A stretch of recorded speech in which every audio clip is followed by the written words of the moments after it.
Good evening, America, and welcome to your Monday edition of Just the News, No Noise. I'm your host, John Solomon, reporting to you from Washington, D.C. We hope you're having a blessed start to this great Thanksgiving holiday week. Now, here in Washington, as the House impeachment inquiry heats up, we continue to discover one concerning red flag after another, from the loan repayments between President Joe Biden and his brother James, and millions of dollars in promissory notes between first son Hunter Biden and a Hollywood lawyer and Democratic donor named Kevin Morris. The number of loans are piling up.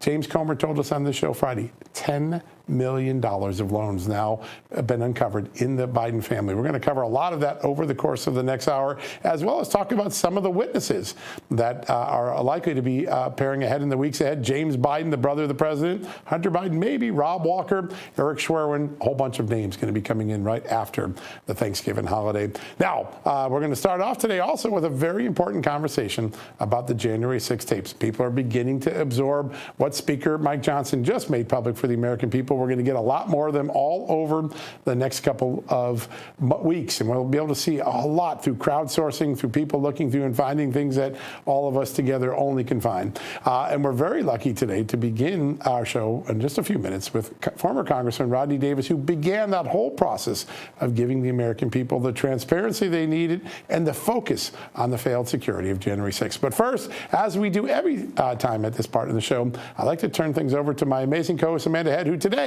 is not in Los Angeles. She's down in the South joining us for holiday week. Amanda, great to have you. That's right, boy. It is good to be back home with family, and I know that that our audience is going to be looking forward to a week of Thanksgiving festivities and fun and food, most importantly, and fellowship, of course. I hope all of you are starting off your week better than our president. You know, usually birthdays are fun, and you want to get people together, and you want to remind people that you're lively and active, and sometimes you don't want to remind people that it's your birthday, and that might be the case for our president. He turned 81 years old today, and new polling numbers came out. President Trump gained 2 points in a poll that a similar poll was conducted back in October. He sits at 48%, President Trump does, and President Joe Biden at 41%. So happy birthday, Joe. And unfortunately, the VP, Kamala Harris, she is not polling much better. She's at 29%. So those are some interesting polling numbers that we're going to be talking about in just a few moments after Congressman Rodney Davis with Lou Dobbs. But President Trump over the weekend was down at the southern border. He was feeding Thanksgiving dinner to Border Patrol and to public safety officers down there in Texas. And he picked up a few endorsements over the weekend, one very important one from Texas's Governor Greg Abbott, and then another from Kansas Senator Roger Marshall. So President Trump, he's like a magnet. He's walking along and he's just picking up those endorsements left and right. But John, in some sad news over the weekend, we lost an incredible humanitarian, a first lady, a woman who celebrated, I believe, the last year of her marriage was her 77th with President Amazing. Jimmy Carter. What a legacy she led, especially as first lady. Yeah, no doubt about it. First Lady Rosalind Carter passed away at the age of 96. You're right. No matter what part of the political aisle you come from, her legacy as a humanitarian, as a philanthropist, as someone trying to make the world better, particularly in the post-presidency era of her family's life, going to be remembered for a very long time. Just remarkable, and leaves behind her husband, Jimmy Carter, who is also ailing. I know all of Americans' prayers are going out to the Carter family today, as they should. A lot going on, Amanda. Tomorrow night, I think we're going to have a little fun on the show. I've been looking at some of the non-public video that hasn't come out yet from the body cams of Metropolitan Police officers, so Washington, D.C. local police who responded to January 6th. So I think we're going to have a little bit of news tomorrow night. But while I've been doing that today, I think the rest of the public is beginning to absorb the magnitude of what Speaker Johnson has done, the extraordinary act of transparency, what was on that video footage, what we can all learn from it. Our first guest tonight, he has been a champion of transparency and truth. The truth that we didn't get right away from the January 6th committee, but we certainly got when Congressman Rodney Davis jumped into the void. His work last year set up and made possible what happened with Speaker Johnson, and we're lucky enough to be joined right now by the Congressman. Congressman, great to have you on the show.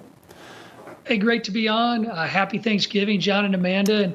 And before we get started, if I could offer my condolences, thoughts, and prayers to the Carter family. Yeah. It was that election that got me interested in presidential politics. My guy was on the losing side, though. How about that? I didn't know that. Amazing. So 76, it would have been Ronald Reagan, right? No, Gerald Ford. That's right, Gerald Ford, of course, right? Yes, that's right. He beat out Reagan in the primary. Well, you're right. What a legacy the Carter family leaves all of us, and I know our prayers and thoughts are there. I want to start with what we're now beginning to absorb. There's a lot of videotape coming out. We're going to be crowdsourcing, people talking. How important a moment is it? What words of caution and wisdom do you have for those who are looking at the video for the first time, because you spent a lot of time looking through it? You know, I saw that video immediately after January 6th. It's like any long event like we witnessed on January 6th. I certainly hope that individuals don't downplay the violence that we witnessed that day, that I witnessed that day. We all saw it. But there are also going to be photos and videos of people peacefully protesting. However, if they went into the Capitol, they broke the law, and they ought to be held accountable. But in the end, let's make sure we figure out why the security apparatus failed that day, and to make sure nothing like this ever happens again. Yeah, that's the most important thing. Yeah, and Congressman, you know, so much of the information that came out during the House Select Committee on January 6th investigation seems to be very different from the reality that we are seeing in black and white in these videos.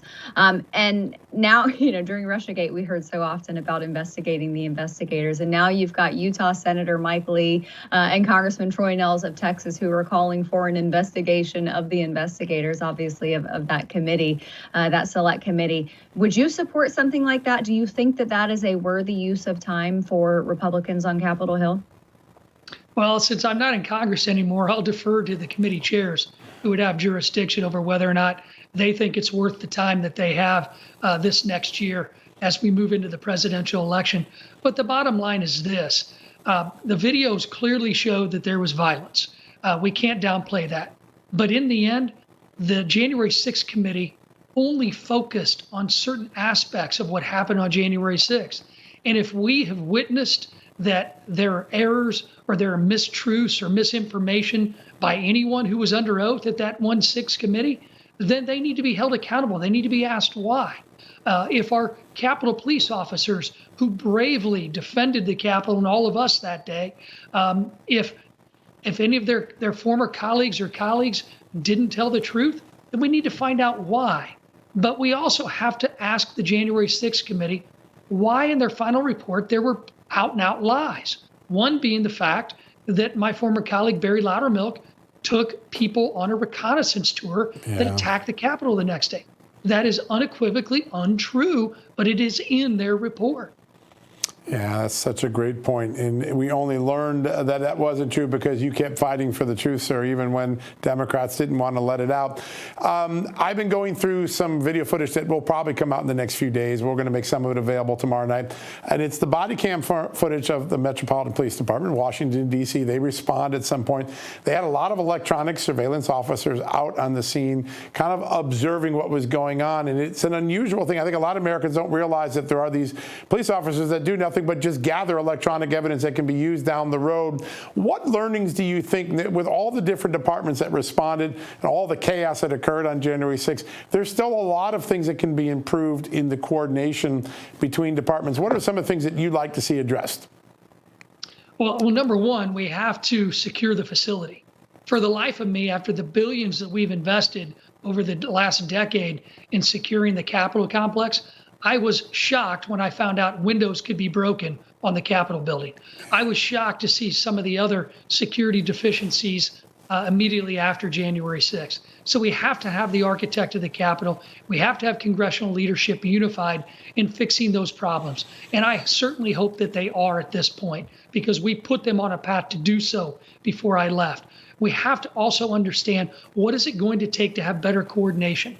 If intel is put forth to the Capitol Police Intelligence Division, number one, that division has to tell the Capitol Police Chief, which did not happen prior to January 6th, because we knew that the intel existed, the Congress would be under attack. We have to have a better coordination of when the National Guard can be brought to the Capitol. We shouldn't wait hours. This is a problem that all law enforcement agencies knew existed prior to January 6th. And because the January 6th Select Committee decided to focus on theatrics, rather than security, we don't know if this has been corrected. That's a great point. Yeah, it's kind of a boy who cried wolf scenario. Now it's hard to trust anything that they put out from that committee. Sir, you are so beloved by the people of the 13th district there in Illinois, and I know that you made it a regular habit to check in with your constituents when you were serving them. And I'm just curious because, we're going into another election year here, and oh my gosh, calendar year in about a month and a half, less than. And there are the central themes, of course, that contribute to a candidate's viability and their support among their party. Obviously, the economy is going to be something that a lot of people are thinking about, border security. But there is an increasing distrust of the federal government. Maybe it's because of January 6th. Maybe it's because of investigations, the problems with the DOJ, problems with the FBI, problems abound. And the distrust of the American people, I think, has reached a fever pitch. And I do wonder if that's something that the people of Illinois are looking at when they go to the polls to vote in primaries prior to next November.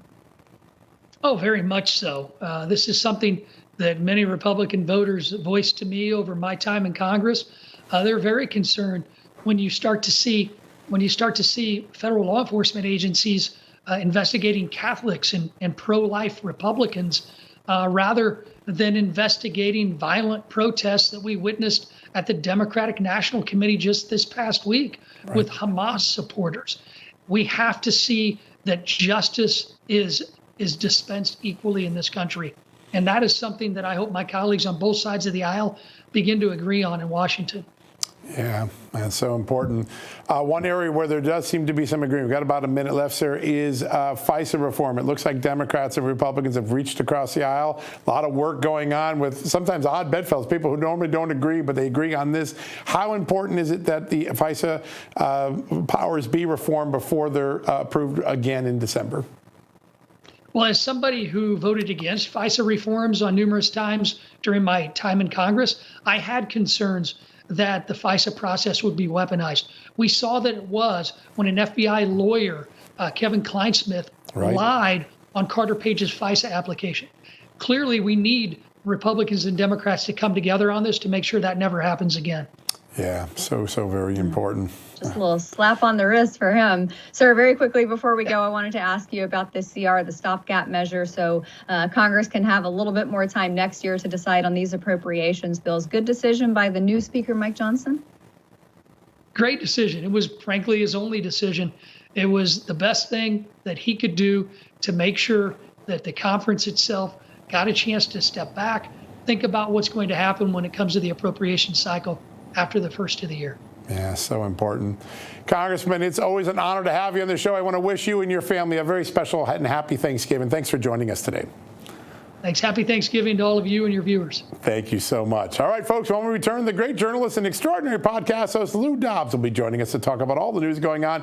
But first, take a look at my exclusive offer. Thanks to Pure Health Research, and we'll be right back after these messages. Hello, America. A couple days ago, we did an incredible interview with a brilliant naturopathic Dr. Holly Lucille. Dr. Lucille covered the 5 key liver functions that affect how we look and how we feel.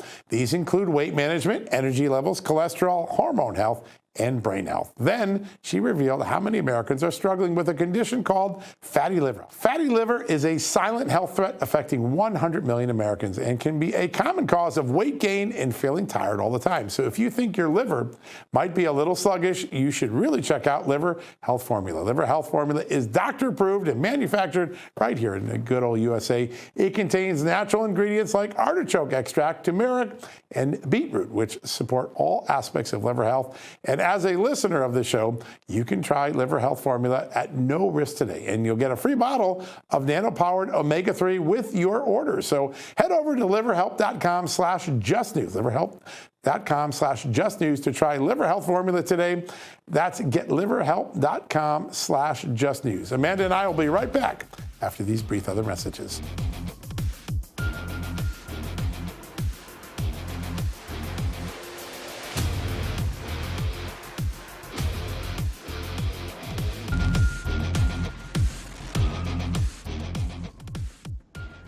Welcome back, everybody. I'm going to cut straight to the chase because our next guest is someone who we not only love having on the show, but he has so much wisdom with respect to everything that affects our great nation. The great Lou Dobbs, host of the Great America podcast. We love him so much. The Great America Show, excuse me. Lou, it's wonderful to see you. Before we dive smack into politics, I just wanted to get your top line thoughts on the passing of former First Lady Rosalynn Carter. She was a humanitarian, but she made so many contributions outside the scope of politics to our country. And I just wanted to get your thoughts. Well, I think, first of all, it's a remarkable story. Their marriage, their love over the course of almost 8 decades.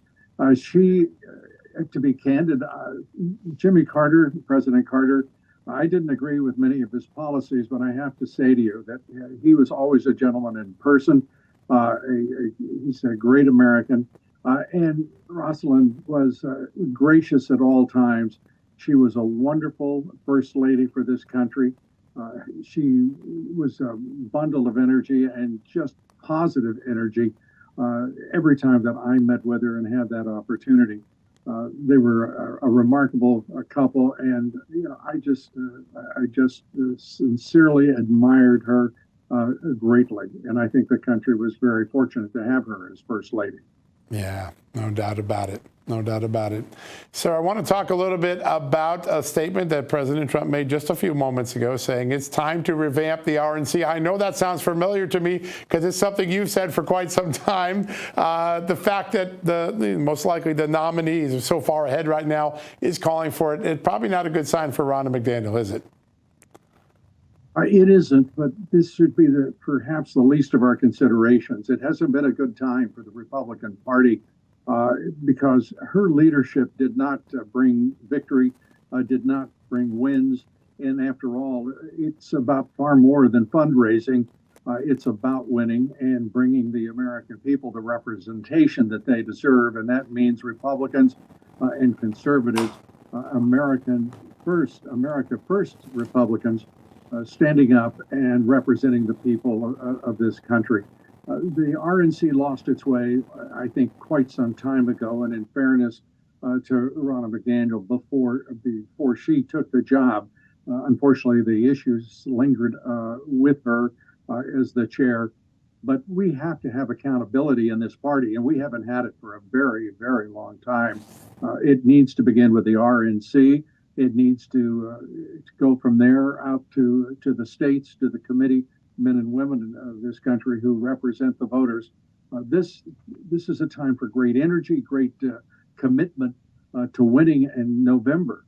We have now less than a year to that election, and only now is it occurring to most of the leadership of the Republican Party, and speaking, if I may, directly to Capitol Hill, it is way past time for them to assert themselves and to make certain the party is representing the American people. We're no longer a government that requires the consent of the governed, but we are a party that can set an example for this government and restore this constitutional republic that is under threat daily from the Marxist Dems who lead the Democrat Party. So I'm delighted if there is any movement at all toward achieving that accountability and bringing in new and energetic and focused leadership in putting America first. Yeah, no doubt. Yeah, there's a phrase in stand-up comedy, read the room, and I don't think the RNC has been reading the room for a very long time. And I think it bears out in the support of Ronna McDaniel. I wanted to ask you, though, speaking of support, an 81st birthday gift to the president, Joe Biden, the fact that he has fallen behind President Trump by another 2 points in the Harvard Caps Harris poll. It's now 48-41, President Trump over Joe Biden. But there's another number I want to ask you about. There are 11% in that poll who claimed that they are undecided. I frankly don't know how you're undecided at this point because there are so many issues that are just on polar opposite sides of the spectrum in each category. But for those 11%, for Republicans to claim a good portion of those over to the Republican side in the general election, what do you think they need to focus on? I think they need to focus on who is the presumptive nominee of the Republican Party, who is the titular head of the Republican Party, and that is Donald Trump. It's a moment to me of great moral clarity for all Americans, not just Republicans, but for Democrats who can see just as well as Republicans what is ailing this country, the leadership of this country that is woebegone. They are pitiful in their ineptitude and their intent. And it's very clear as you follow the policies where it is opening up a 2,000-mile-long border with Mexico and then turning it over to the Mexican drug cartels for sex trafficking, human trafficking, the export of illegal, deadly drugs into this country. Think about this. We're losing 100,000 American lives a month, and there's no cry here for accountability. There is no cry here for retribution. But those 100,000 lives are lost to China with their precursors for fentanyl and to the Mexican drug cartels who are bringing those drugs, deadly drugs, into this country. And there has to be. And that is what President Trump put in place with his secure border policies and constraining to the lowest levels in modern history illegal immigration. It's everybody sees this, and the Marxist Dems have got to take responsibility for the two failed, inept people that they put into the vice presidency and the presidency. We haven't had two worse performing individuals in those two offices in, I think, the history of the country. And Kamala Harris and Joe Biden need to move on, not for the sake of putting up more Marxists in other places, but simply to get them out of the White House and to put in an America First president, namely Donald J. Trump, and to make certain that we restore the prosperity that President Trump generated as president in his term, to look to the policies that worked, whether it's border security, whether it's foreign policy, domestic policy, a modest foreign policy, and energetic domestic policy, energy independence. I mean, this is a president who has a track record on every issue that Joe Biden is failing America on, from energy to foreign policy, whether it's China, whether it is the Middle East. Think what this president is doing right now. The Republicans, this is a moment, as I said, of moral clarity. What could be more clear than the necessary survival of the state of Israel, our ally, our friends, and this nation is dealing with an existential crisis against a series of Arab states, but specifically with Iran, Hezbollah, and Hamas in a war. And this president is asking for a two-state solution. He's asking for a ceasefire. This is madness. Who would do such a thing in the midst of a war? Israel is fighting for its life. Prime Minister Netanyahu is leading his nation with strength and vision and great purpose. And for this president, impaired, inept, compromised, and corrupt, to try to interfere with his leadership is, to me, disgusting and appalling, and he should withdraw the intervention that he's attempted, because it makes no sense for this nation, the United States of America, the first to recognize the state of Israel, to try to block that nation's fight against the evil that is Hamas, the terrorist organizations that Iran sponsors. And no one wants to say the word Iran. But the fact is, they are the sponsors and directors of these groups, and we have to hold them accountable. And to not do so is morally bankruptcy, in my opinion. Yeah, no doubt. It is a proxy war with Iran. There's no doubt about it. Lou, we got about a minute left. I just want to ask this. There was an earthquake to the south of us last night, Latin America, Argentina, Javier Milei. A warning sign, I think, to socialism all across the world. What is your takeaway? We've got about a minute left. Hallelujah. And Javier Milei is, power to him, Godspeed, because he is a man of, I think, real potential to turn the direction that had been decidedly toward Marxism in South and Central America away, and to return to the pragmatic conservatism that will do that country great good, and of course a capitalist economy that he will restore. Yeah, that's the key. Yeah. Lou, we have 60 seconds left, but I have to ask you, we have seen this effort by Democrats to have President Trump removed from the ballot. They are now 0 for 3 with the latest case in Colorado, going in the direction to favor President Trump, which a lot of people did not expect to happen. Does this kill that effort in the crib? Do you think the Democrats are going to keep tweeting through the ratio and trying to get him off the ballot? Well, they will continue. They will persist because they're mad dogs. I mean, these Marxist Dems are trying to talk about Trump syndrome, etc. This is really about Marxist Dems wanting to dominate our federal government. They're now in full control of our federal government. They want to be in control of this country and its destiny, and they don't care how many American lives they destroy. They don't care. Right. Yeah, Lou, I'm so sorry. We have to cut you off. We've got to take a quick commercial break. We'll be right back on the other side.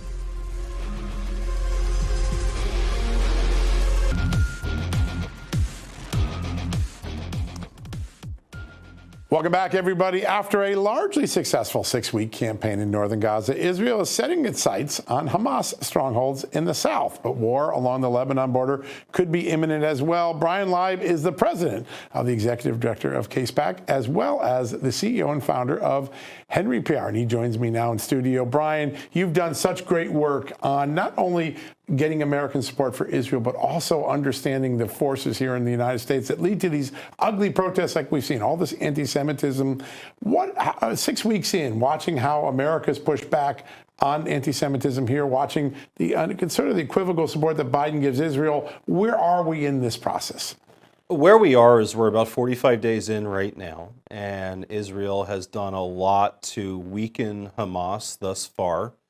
There still is much more that has to be done. And of course, we're all very concerned about the 10,000-pound gorilla on Israel's northern border vis-a-vis Hezbollah. When you look at Hezbollah compared to Hamas, they're two completely different terrorist organizations. While they're both funded by the Islamic Republic of Iran, Hezbollah has so many more resources than Hamas does. So, that's what we're all waiting to see what's going to happen right now. But one thing is for sure, Israel is really doing everything that they can to eradicate Hamas. And John and Amanda, it has to be done. Radical Islam should have no oxygen anywhere in this world. We've seen what radical Islam produces, and it's time to get rid of radical Islam anywhere it rears its ugly head. Yeah, no doubt. Yeah.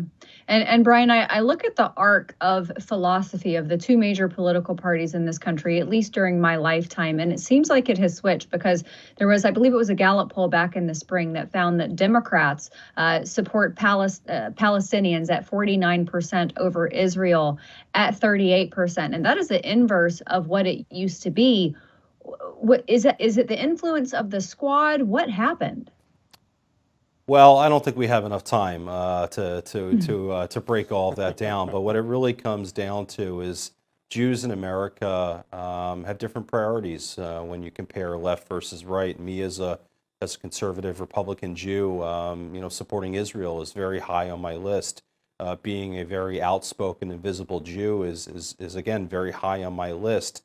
Unfortunately, with some of my friends on the left, it's really not the same. Now, with that said, Amanda, I think the tragic events that we saw unfold in Israel on October 7th have really woken a lot of people up. What I'm looking at now is how long does that last?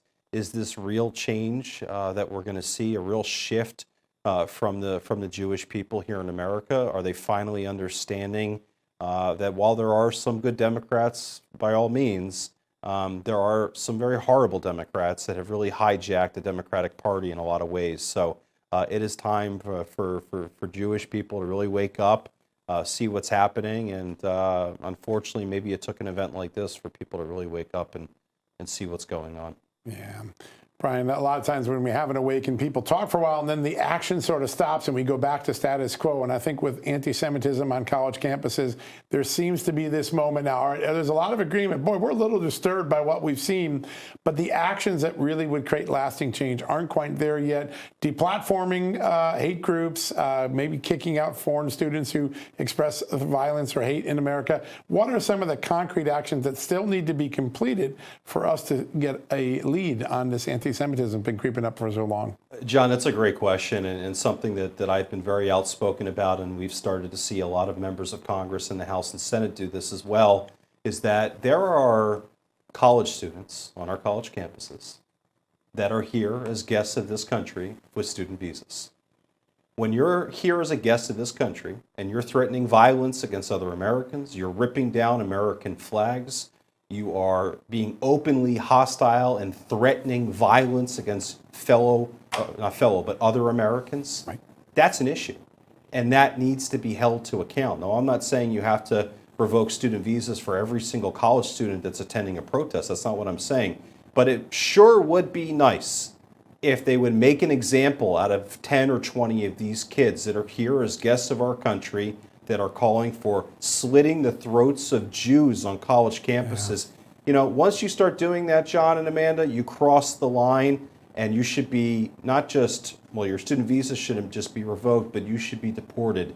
And maybe if we started as a country to do things like that, it would start to actually dial back the anti-Semitism. In a country that I was in just a couple weeks ago in Hungary, there wasn't a single pro-Hamas protest, and if there was, they would have been deported in 5 hours, maybe 2 hours. You know, so it is a zero tolerance policy that we really have to start seeing in this country. I don't think the Biden administration is up for the challenge. They've shown us that that is the case, but we'll see. I'd like to be surprised. Yeah, and you brought up something important, and I think with respect to this administration and their foreign policy, I remember not long after Joe Biden was inaugurated, I think it was in February of 2021, Antony Blinken revoked the FTO status of Ansar Allah or the Houthis in Yemen. And I think he said that it was because of a humanitarian crisis that was taking place there in Yemen. But unfortunately, we have seen this administration, and therefore the policies that contribute to this administration and its support among Democrats in this country, they've been kind of kneecapped by foreign regimes. And this, obviously, it's not an incredibly long thread to connect this to Iran and the hotbed of what's happening in the Middle East right now. With respect to that FTO designation for the Houthis, why do you think Antony Blinken is just so dead set on not reversing that? You know, I think his hands might be tied on this. I've got to be honest, and I want to throw a little bit of not a kudos, but some compliments to Secretary Blinken. I think he has been relatively good on a lot of things, and I think that his hands are really tied. I mean, just a couple days ago, we all saw the video of President Biden calling the leader of the People's Republic of China a dictator, and Blinken's there shaking his head like, oh my God, what did this guy just say again? So I think that Blinken is a little bit of a moderate. With that said, he does have the power as Secretary of State to take unilateral action. I don't think he needs to have Biden's blessing to be the Secretary of State. So he really should be that Secretary of State, be that leader, put his politics aside, redesignate the Houthis. They are another arm of the Islamic Republic of Iran. They're no different from Hamas or Hezbollah, both which are U.S. designated foreign terrorist organizations. So the same should be done with the Houthis, especially with them taking over a Israeli-owned ship in just the last 24, 48 hours. I think they thought there would be a lot of Israelis on that ship. Unfortunately, there were none. Unfortunately for them, I should say. You know, so yeah, I mean, I think Blinken has an opportunity here to really put the future of this country and really above politics, and it shouldn't be that difficult, Amanda, for him to redesignate the Houthis. He'll have widespread support from both sides of the aisle in the House and Senate if he were to do such a thing. The question is, does he have the moral courage to do what has to be done?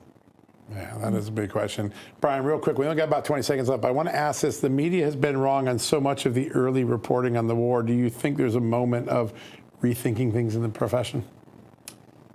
Yeah, it's listen, it's a very fluid situation. Obviously, what happened with Israel, and I've got to tell you, I was seeing things that a lot of people, I hope you never see. Right. In the aftermath, just a couple hours, and we've got to be honest with what's happening right now, and we've got to hold media accountable. Yeah, well, one thing you have done so much for our country, Brian, you have continually put the facts in front of the American people, even when they didn't want to see it, and that's a very important dynamic. Great to have you on. I want to wish you an early and happy Thanksgiving. Thank you, John and Amanda. Thank you. Yeah, great to have you on. All right, folks, we're off to take a quick commercial break. We'll be right back after these messages.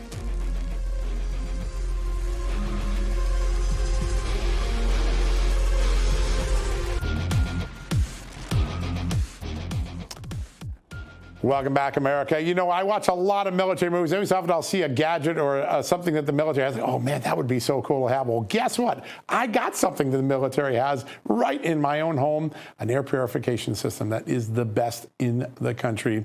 That's right. You know about this EnviroKlenz. I've got one in the master bedroom. Since I got one, I never breathed better. I've had the best allergy season in a long time. Even my allergist is like, hey, what's going on with you? You look healthier.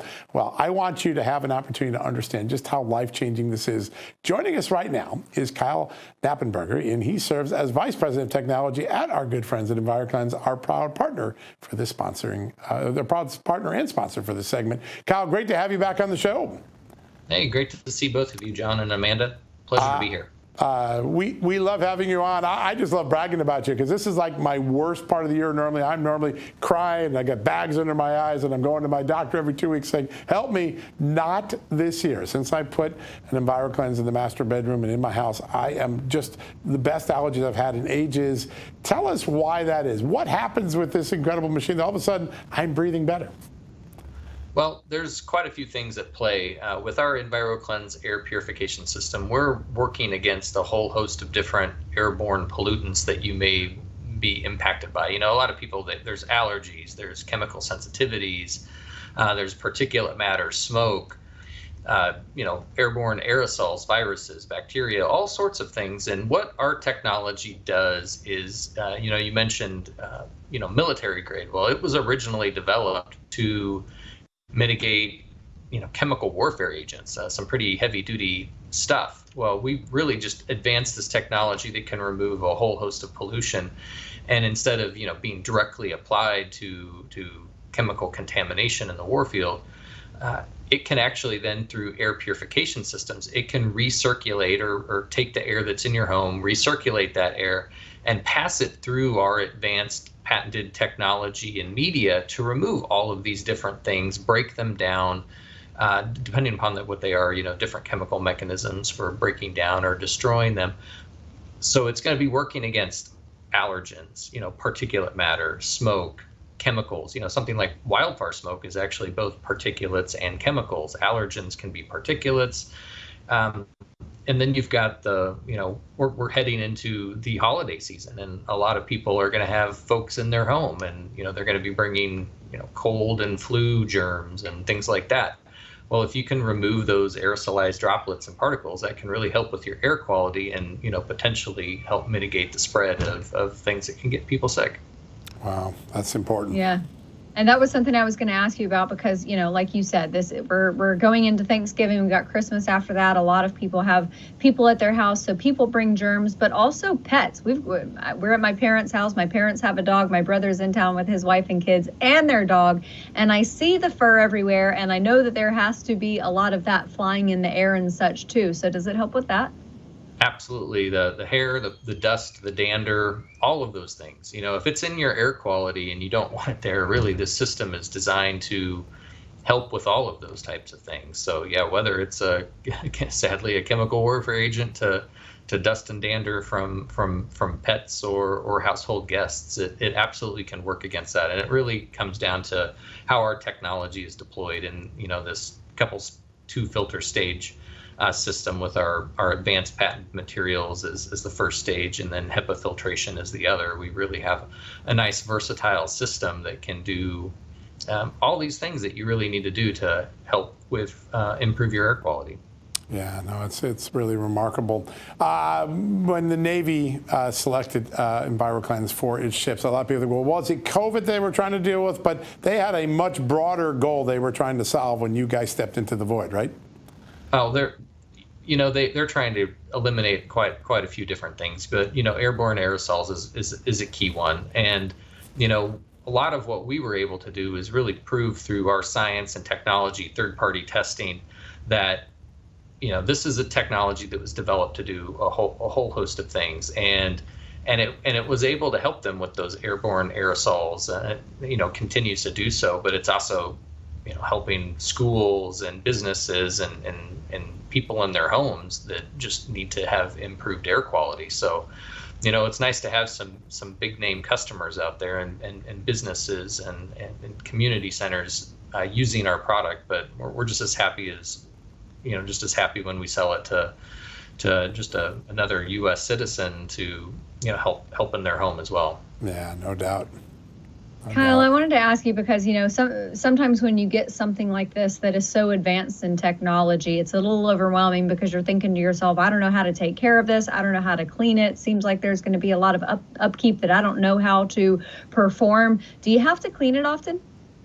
No, not really. It's a pretty simple thing. John can probably speak to this. Yeah, You set true. it up and you just set it in your room and let it run, and then you change filters every once in a while. The HEPA filter, you'd only have to change that every couple of years, and then the patented filter, every 6 months to a year. It's very simple, very easy. You just slide up a back door and swap out the filter. And to make things easy, we actually have subscription programs for our customers that they can join and set their period cycle for when they want the filters to ship. And then what's real nice is when it shows up, you go, okay, time to switch it out. I'll spend the 30 seconds it takes to swap this out, and I'm good until the next time it shows up on my doorstep. Even when the machine itself showed up, when the air purifier showed up the first time, it was like 5 minutes to set up. I never get anything that it takes 5 minutes only to get set up. It was just so easy. I'm like, oh my God, it's the easiest thing I've ever set up. It's awesome. Yeah, very easy to use. Yeah, Not complicated. We want to keep it easy for everybody. Yeah. If it's easy to use, then you'll keep using it. And, That's it. it's one of those things, you don't need an event. You don't need a wildfire in your area or visitors coming into your house to try to improve your air quality. Just always, I consider it like just air maintenance, having the system running, doing the things that your HVAC system can't do because it's not going to have our technology in it. But the air purifier can do quite a bit. It can help. It's one of those things, just put it in a main room in your house or put it in a room you spend a lot of time in, like your bedroom. Right. It's a great way to deploy this technology. That's amazing. We got about 30 seconds left. I want to make sure I heard you right. The main filter lasts 2 years, right? 2 years, is that right? Yeah, the big HEPA filter lasts about 2 years. It's a nice benefit. It's got a lot of surface area in it, so it can capture and retain quite a bit of stuff. Yeah, for anyone who's ever changed filters in their furnace, so you know how appreciative we are once we hear that. Like, oh, that's great.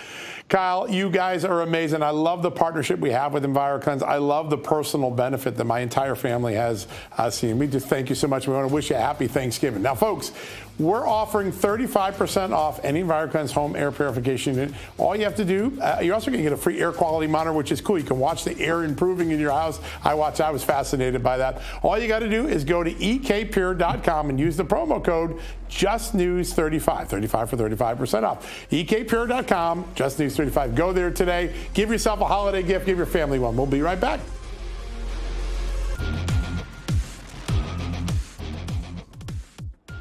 Welcome back, everybody. It's our last block of the show, and we still have a number of news stories that I want to hit. But, John, I first want to recap some of the things that we discussed in our interviews, plural.